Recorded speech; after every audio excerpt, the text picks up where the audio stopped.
Right, well, I'm not sure what the date is. I think it might be the 11th or 12th of August. I don't know. It's Tuesday. That much I do know. I've been working on this bathroom. I'll just give you a quick whiz round. I've been fixing portholes, doing carpentry, etc. I haven't made a video for a few days. Look at this gargantuan toilet roll. And I'm this is probably not going to be for release. I'm really fed up over this Gerty Rood nonsense. And she's joined in with the trolls and stuff, and anyone who knows the story, Vivian leapt to our family's defence when we were being attacked and trolled, while Graeme was going through, well, actually, by the time Vivian leapt to our defence, Graeme had had chemotherapy and surgery. We'd returned to the UK and we'd suffered about 4 months of this abuse from various people.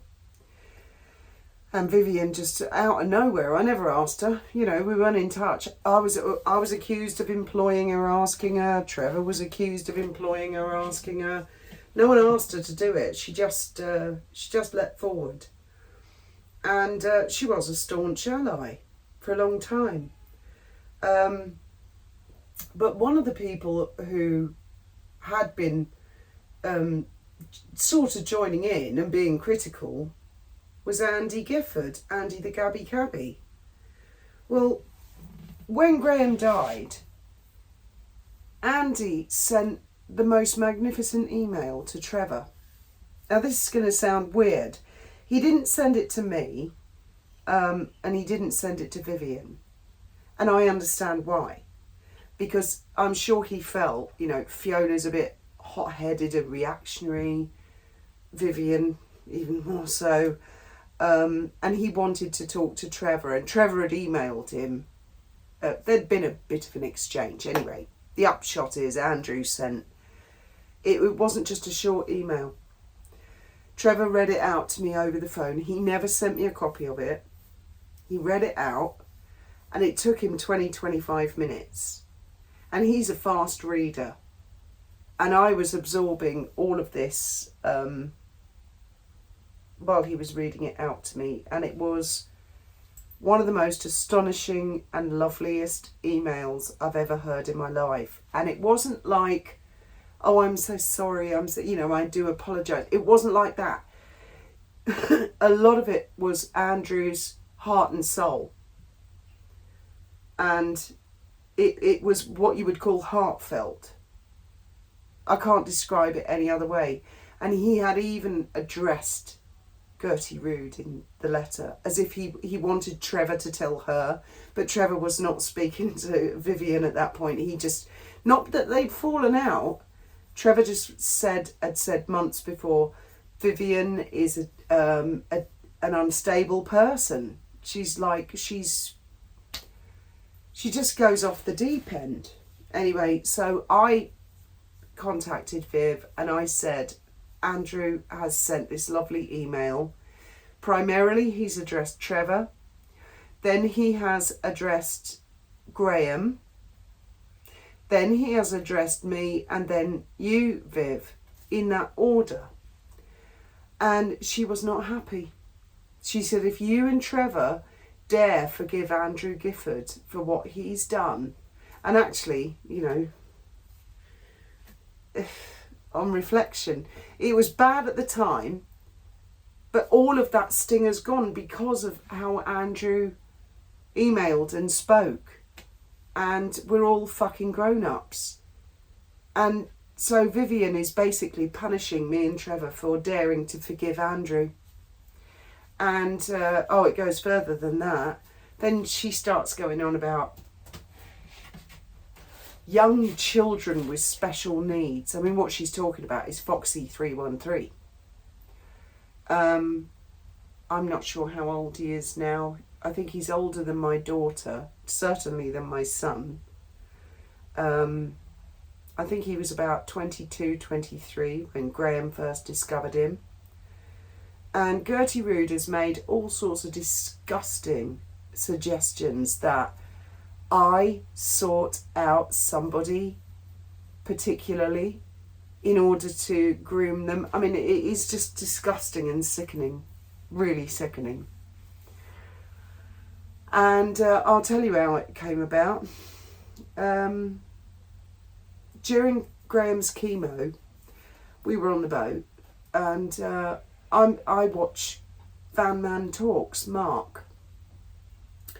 He's a lovely lad. He's from Brighton, and basically he talks a lot about politics. He talks a lot about lots of things, and he's driving around Brighton, and that's how we got into him, because Graeme was like, oh look this guy, oh look, oh where's that building come from? And we'd get into these conversations, and this was in the height of Graeme's chemo. And I'd messaged Mark. In fact, I think I might have messaged him before. So me and Mark are friends.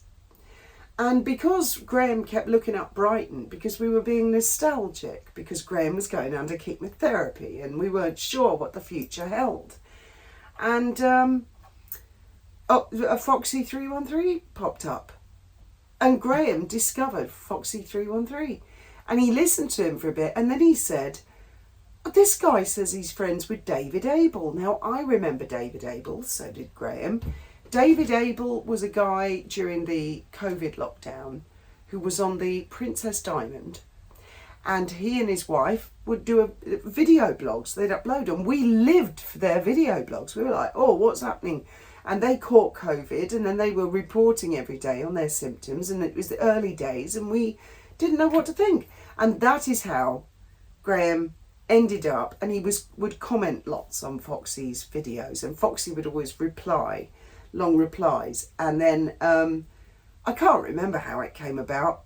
I'm sure Foxy could, but at some point they did a live together. And of course, me being his wife and in the background, at some point I went on the live. And at that point, I mean, Trevor was really Graeme. Apart from me, Trevor was Graeme's best friend. They were really tight. Trevor would ring 2, 3, 4 times a day, not only over the trolls, but to check if Graeme was all right. And those two would talk the hind legs off a donkey about, you know, the army and stuff, which I don't know shit about. And so, you know, if we made friends with anyone on YouTube, of course, Trevor phoning 3, 4 times a day, we would mention, you know, oh, have you seen this guy? Have you seen that girl? Have you seen this? Have you seen that? So Trevor would automatically go look, and then Trevor would become interested. And then Trevor might say, you know, would you like to come on a live? And so then Foxy pretty quickly, after making friends with Graeme, made friends with Trevor.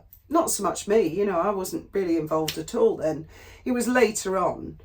And I loved Foxy's story of, he did a story about a cat, Robert the cat.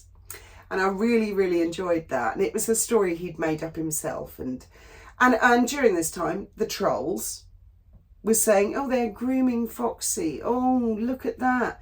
And Vivian, as Gerty Rood, has joined in on all that shit. And so has Grumpy Sapper. Now, Grumpy Sapper, oh, he did a big long monologue speech without providing any real evidence. I was with Graeme 25 years. I think I know him a bit better than some guy on the internet who knew him for less than 12 months. I mean, come on. Trevor was Graeme's best friend. When Graeme died, or before Graeme died, Trevor was talking to Graeme on the WhatsApp. Trevor would call my phone and say, can you hold the phone so I can talk to Graeme? Graeme would ask, is Trevor there? And that was like a week before he died, because he couldn't speak. That Grumpy Sapper, no, that was not happening. He was someone Graeme WhatsApped. There are lots of people Graeme WhatsApp, random people. But Grumpy was not, he was a friend of Graeme's, but he wasn't close, like he cracking on. And then Vivian, when she got angry about, oh, you've forgiven Andrew and all this, and Oh, she was livid about that. Oh, Trevor kills children and stuff. And she did. She asked me to choose sides. She did. I've got the WhatsApps. I've got the screenshots. I've archived everything. I've got the lot. And her answer was to go on and do a parody. But then halfway through the parody, she stops parodying and she talks in her own voice. And she called me a gold-digging cocksucker. At least 3 times she said I was sucking Trevor off for money because he'd had his payout. Oh my God. When Graeme died, of course, Trevor reached out. Never heard a word from Grumpy Sapper. When Graeme died, Trevor helped arrange the PayPal. Grumpy Sapper at crickets and long after. And all I hear from Grumpy Sapper is, oh, my channel, my channel. Well, Graham's fucking life. And then you have the gall to make a video saying, oh, Graeme was my friend. You might not like it, Fiona. Well, me and my kids remember. And your name weren't brought up round the Christmas table. Trust me, love. You are not Graham's best friend. Trevor was. Trevor has been staunch. He stood by Graeme through thick and thin, and Graeme stood by him through thick and thin. And these cheeky motherfucking YouTubers, and that's the reason with Vivian. But then Vivian calls me a gold-digging cocksucker, right? So I left a little comment on another channel on a live. Didn't call her a gold-digging cocksucker. I called her a bit of a tart, dirty Gerty. Oh, she don't like that. Oh, screenshot on a community post. Vivian, I know you're going to watch this. It was about 11 weeks after Graeme had died. I was in a world of fucking pain. And you really think it's appropriate to make a video like that? Saying, I am sucking Trevor Coult's cock. Well, how do you fucking like it when I make a little tiny comment? Not an entire video that goes on for 40 minutes. And yes, although you've privatised it, I've got the screen recording. You don't like it that it was said on a random channel that I said that, but you and your husband, God rest his soul, and I do feel for Vivian. She is grieving her husband who died in 2021. Her son also died, a tragedy I have never, thank God, had to live through, and my heart goes out to her for that and always will. But 11 and a half weeks after Graeme died, you really think it's appropriate to be saying shit like that? And I see you keep putting these pity posts up. And I haven't said a word in all these months. Just carried on with my DIY, which, you know, I've been doing the last few days, and you put that disgusting video up, Vivian. Disgusting video. And it's really all because you're angry with Andrew Gifford, well, maybe not Andy so much. You're angry that me and Trevor dared to forgive Andrew. Well, firstly, Graeme had died and I just wanted peace. I didn't want any more wars. Oh, but you wanted a war with Trevor and you kept poking and poking and poking and poking and poking. And he was really good. And I kept saying to him, Trevor, don't react. You know, she's got her own way. And eventually it just hit boiling point and he issued legal proceedings. Now, whatever comes of that, none of my business. The only thing I ever said to you, Vivian, good legal advice, don't set fire to a letter, a legal letter. Read it, check it, take it to a lawyer. But you posted that you'd set fire to it. And I did a video saying, don't do that because you could put your house at jeopardy. And how the fuck would I know if you own your house or rent your house? What, am I your mother? I mean, really, anyone out there who follows Gerty Rood, who believes the bullshit she comes out with, then she accused my son of running bot farms. And she's wound a ton of other YouTubers up into an absolute frenzy over the last few months. I mean, Graeme died on the 4th of March, and here we are. We're in August now, aren't we? 11th, 12th. And things still go on. But she won't shut the fuck up and fuck off. None of them will. None of them will. Oh, and they're going to love this. And I know a lot of you will say, ignore. Yeah. Okay, so if your loved one died of cancer and you had someone who made a cartoon of your loved one, oh, hello, you're having sex next to my grave, would you be cool with that? Come on, tell me the truth. Or if you had a friend, someone you considered a very close friend, started making parodies saying, oh, you're having sexual relations.